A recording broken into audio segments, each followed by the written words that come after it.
의혹에 휩싸인 배우 황정민 씨 얘기입니다. 키워드는요, 배우의 사생활입니다. 먼저 영화 호프로 스크린에 복귀해서 활약 중인 황정민 씨의 모습부터 보시죠. 안녕하세요, 황정민입니다. 가는 곳마다 여러분들께서 너무너무 응원해 주시고 힘내라고 용기 주셔서 열심히 또 3주차 무대에서 해보겠습니다.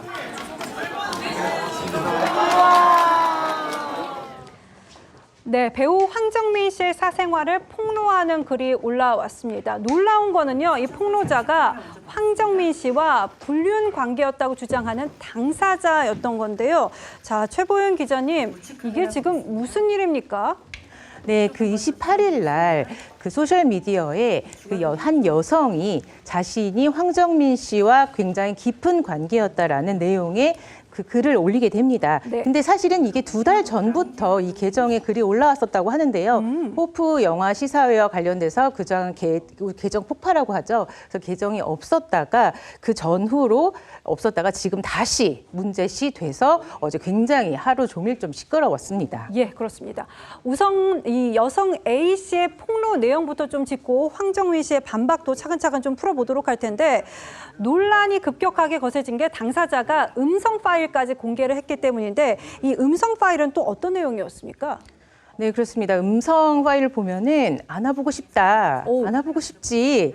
이렇게 예쁘게 내 오빠 이렇게 하는데 어떻게 통화할 수 있는데 뭐 이런 얘기가 있습니다. 내용상으로 보면 정말 지금 보시죠. 그 내용상만 보면 정말 이게 굉장히 좀 깊고 아니면 은밀한 관계다라고 할 수도 있습니다. 그런데 또 사실은 이게 좀 어떻게 보면은 그냥으로만 보면 어떤 두 분이 어떤 내용을 했는지 그게 어떤 건지 잘 모르기도 합니다. 하지만 음성이 공개됐기 때문에 많은 사람들이 듣고 이게 정말 황정민이 어디서부터 어디까지 간 것이냐 굉장한 추측이 많았습니다. 네, 이경민 변호사님, 그런데 저런 음성 파일들이 요새는 AI로 만들 수 있는 경우도 많잖아요. 저게 진짜라고 봐야 될지, 저 음성 파일의 진위 여부는 어떻게 보십니까? 뭐 일단은 그 해당 내용을 취재했던 유튜버가 이 소속사 측에 확인을 해보니까 일단은 뭐 음성 자체는 거짓이 아니다, 뭐 이렇게 이제 답변을 들었다라고 하고, 다만 소속사 입장에서는 이게 AI로 작성을 된 건 아니지만 어느 정도 지금 짜집기 편집이 됐다, 뭐 이렇게 이제 이야기를 하고 있어가지고 만약 이 사실관계가 맞다라고 할 것 같으면 일단은 우리가 이제 사실을 적시한 명예훼손도 처벌이 되고 허위 사실을 적시한 명예훼손도 처벌이 되는데, 허위 사실을 적시했을 때 더 이제 강하게 처벌이 되거든요. 그래서 이게 짜집기 된 내용이라고 할 것 같으면은 허위 사실로 봐서 더 처벌 수위가 세질 수 있을 것 같고, 특히 이제 수사기관에 이런 내용들을 뭔가 이제 증거 자료로 제출을 했을 때 우리가 이제 김수현 씨 사례에서도 봤다시피 수사기관에 혼선을 초래하는 경우에는 구속영장이 청구가 될 가능성도 있거든요. 그래서 이 부분에 있어서는 이 영상에 대해서 정말 짜집기가 됐는지 그 진위 여부도 앞으로의 이런 조사 과정에서 이거 어떻게 보면 좀 유의미한 자료가 되지 않을까. 그래서 그 부분에 따라서 처벌 수위도 달라지지 않을까, 뭐 이렇게 생각을 하고 있습니다. 네, 그러니까는 AI일 가능성은 조금 낮아 보이는데 이게 조금 편집이 과하게 됐을 가능성은 좀 열어놓고 봐야 될 것 같습니다. 지금 해당 여성 같은 경우에는 음성뿐 아니라 황정민 씨와 주고받은 문자도 또 공개를 했는데 이것도 굉장히 놀랍더라고요. 예, 그렇습니다. 아까 이경민 변호사님께서 말씀하셨듯이 안아보고 싶다. 예를 들면 그런 음성을 만약에 짜깁기 했으면 당신을 안아보고 싶단지, 당신의 강아지가 귀여워서 안아보고 싶단지 그런 걸 모를 수도 있잖아요. 그렇기 때문에 여기에 대해서 이를 반발할 수 있는 둘의 대화록을 공개를 했습니다. 그래서 공개를 보면, 야, 첫 데이트인데 집까지는 데려다 줘야지, 양아치냐? 이 양아치냐가 또 황정민 씨 특유의 말투잖아요. 그래서 그것을 보여주는 그런 모습을 또 보여줬습니다. 그래서 상대 여성은 크크크크 전 길에 놔둬도 잘 들어갑니다. 아무튼 뭐 그건 내일 보자. 너무 설렌다. 이런 황정민 씨의 그런 감정이 담긴 말들이 굉장히 있습니다. 그리고 너 내일 차 가져오니? 택시 타고 가긴 했어요. 너 오빠가 내일 내가 내일 차 가져가고 둘 중에 하나만 가져가면 되잖아. 같이 가는데 이런 내용들이 있습니다. 오빠 차가 거기에 못 들어갈 것 같은데 근데 뭐 근처 공영 주차장이야라고 하는 것들이 많은 상상을 불러일으키게 되고 굉장히 두 분이 친밀한 사이구나 이런 것을 좀 암시하는 듯한 그런 내용이 있습니다. 첫 데이트, 설렌다 이런 단어만 사용만 보더라도 두 분이 뭔가 그냥 아는 사이가 아니라 진짜 뭔가가 더 있지 않을까 라는 생각을 좀 하게 되는 것도 있습니다. 네, 저 문자를 보고 좀 친밀한 관계다. 아니 뭐 일반 사이에서 나눌 수 있는 대화이지라고 생각하는 거는 조금 해석의 영역이 될 수가 있을 것 같은데 지금까지는 이 사생활을 폭로한 불륜 당사자 여성의 주장을 저희가 좀 들어봤고요. 자, 양재민 변호사님, 황정민 씨 측 얘기를 또 안 들어볼 수가 없습니다. 황정민 씨 측에서는 지금 이 상황을 어떻게 정리하고 있습니까? 네, 이 부분에 대해서 이제 황정민 씨 측에서도 당연히 이제 입장이 나왔는데요. 네. 첫 번째,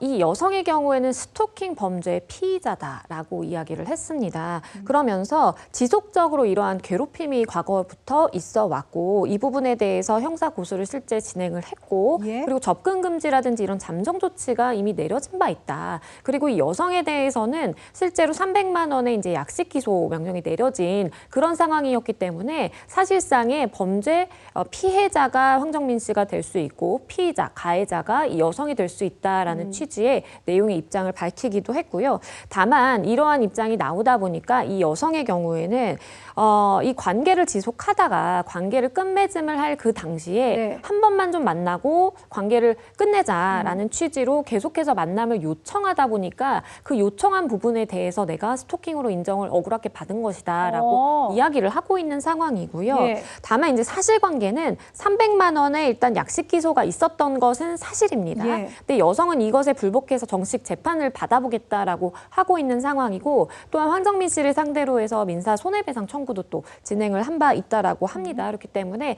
같은 사실관계를 두고도 양측에서 해석하는 것과 주장이 엇갈리고 있는 상황입니다. 그러니까요. 말씀하신 대로 지금 폭로 여성 같은 경우에는 불륜이었다 이렇게 말을 하는 것 같고 황정민 씨 측은 이거 스토킹이다 이렇게 말을 하고 있습니다. 이거 말고도 굉장히 엇갈리는 부분들이 많더라고요. 이경민 변호사님. 그렇습니다. 이 첫 만남 때부터 이제 서로의 기억이 조금 다른 것 같은데 그러니까요. 지금 황정민 씨 입장에서는 2023년 7월 20일 밀수 시사회에서 팬들을 대표해서 이 여성 A 씨한테 자신의 연락처를 가르쳐줬다라고 주장을 하고 있고요. 근데 이 여성이 이야기를 하는 거는 영화 보호자 시사회에서 황정민 씨가 먼저 본인한테 이 연락처를 요구를 했다. 이렇게 지금 주장을 하고 있어서 서로 상반되는 입장이고. 그러니까요. 불과 3년 전의 일인데 기억이 많이 다르네요. 그렇습니다. 그리고 이후에 2023년 8월 16일에 이 용산에서 술집에서 1대1 만남을 가지게 됐는데 그때 만남을 가지게 된 부분에 있어서도 황정민 씨 입장에서는 당시에 팬들 다 같이 회식을 한번 하자라고 하면서 불특정 다수의 팬들을 상정하고 만나자는 식으로 이제 그때 당시 연락처를 제공을 해줬는데 이 여성이 다수의 팬들을 따돌리고 혼자 와서 본인도 좀 당황했었다. 이렇게 이제 황정민 씨는 주장을 하고 있고 근데 이 여성 입장에서는 당시 애초에 이 만남 자체가 1대1 만남을 전제로 해서 서로 협의가 이루어지고 있었다. 이렇게 예. 이야기를 했었고 그리고 2023년 11월에도 황정민 씨가 첫 만남 때처럼 단둘이 만나주면 안 되냐 이렇게 요청을 했다라고 여성 입장에서는 주장을 하고 있습니다. 네. 이 논란이 터지자마자 이 황정민 씨 소속사에서는 적극적으로 반박하면서 대응하고 있는 모습인데요. 최보은 기자님, 알고 보니까는 이 소속사 대표가 황정민 씨의 아내더라고요. 예, 그렇습니다. 연극계에서는 연극과 뮤지컬계에서는 굉장히 큰 손으로 잘 알려진 제작사 대표이자 또 소속사 대표이기도 한데요. 예. 김미애 씨는 황정민 씨와 1999년 당시 그 고등학교 때 동창으로 만나서 그때부터 조금 알고 지내다가 연인으로 만나게 돼서 고등학교 때 이후로 만나게 돼서 연인으로 발전을 해서 2004년에 결혼을 하게 됩니다. 그런데 인연이 굉장히 길군요. 그렇습니다. 그 첫사랑이라고 할 수 있죠. 고등학교 때 보자마자 정말 첫눈에 반해서 저 사람은 내 사람이다 이렇게 생각을 했다고 합니다. 그리고 그 색소폰을 불면서 좀 고백을 하고 매일 꽃을 갖다 주고 그런 모습을 얘기를 하고 그 뒤에서도 아내를 보면 아직도 설렌다 이런 말씀을 굉장히 많이 했습니다. 그리고 아내 이제 김미애 대표를 저도 본 적이 있는데 굉장히 아름답게 생겨서 굉장한 미모고 예. 리더십도 있고 굉장히 카리스마가 있습니다. 그래서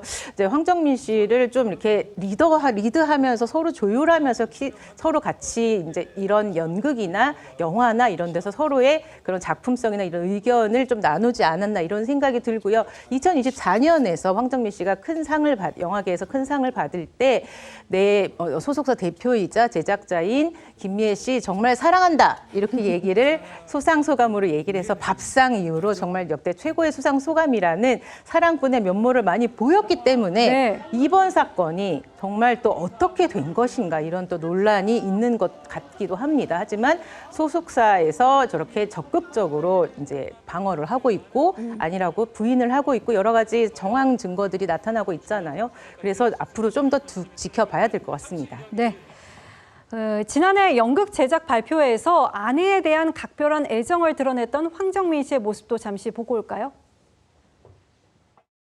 제 삶에 가장 제일 친한 친구라고 얘기했기 때문에 그 다음에 이 작업할 때 제일 친한 친구로서 이 뭐 작품을 대하고 같이 얘기하고 할 때 너무너무 행복해요. 혼자 어쨌든 이렇게 고민하는 것보단 훨씬 더 많은 것들을 얻게 되고 힘이 되고 용기가 생기게 됩니다.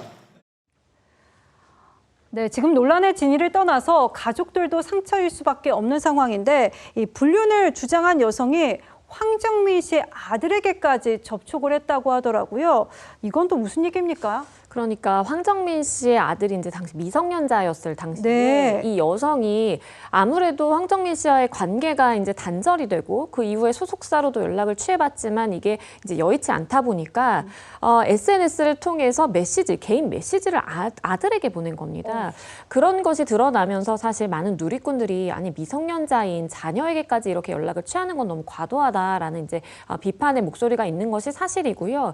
이것을 도덕적으로 아니면 뭐 예의라든지 이런 것들을 넘어서서 만약에 이러한 아들에 대해서의 연락 접촉 시도라든지 이런 것들이 지속적이고 반복적으로 이루어졌다라고 한다면 네. 이 역시도 이 스토킹 범죄 이미 약식 명령이 내려왔던 그 건과 별개의 건이 또 성립할 수도 있는 여지가 있는 네. 것이거든요. 그렇기 때문에 이런 행동을 함에 있어서는 특히나 이 가족 관계에 있는 사람에게 다른 사람에게 연락을 지속적 반복적으로 취하는 것은 주의해야 된다라는 말씀을 드리겠습니다. 네, 지금 황정민 씨 영화 호프가 개봉한 상황인데 논란 속에서도 활동은 계속 이어가겠다 이런 의지인 것 같습니다. 어제도 무대 인사를 했었는데 오늘도 또 무대 인사가 예정이 되어 있다고요? 네, 그렇습니다. 오늘도 어제도 결혼 반지를 보여주면서 팬들하고 적극적으로 소통하는 모습을 보였고요. 오늘도 예정대로 무대 인사는 진행된다고 합니다. 그래서 자신이 당당하다는 모습을 더 팬들에게 더 알려주고 소통하려는 모습 같습니다.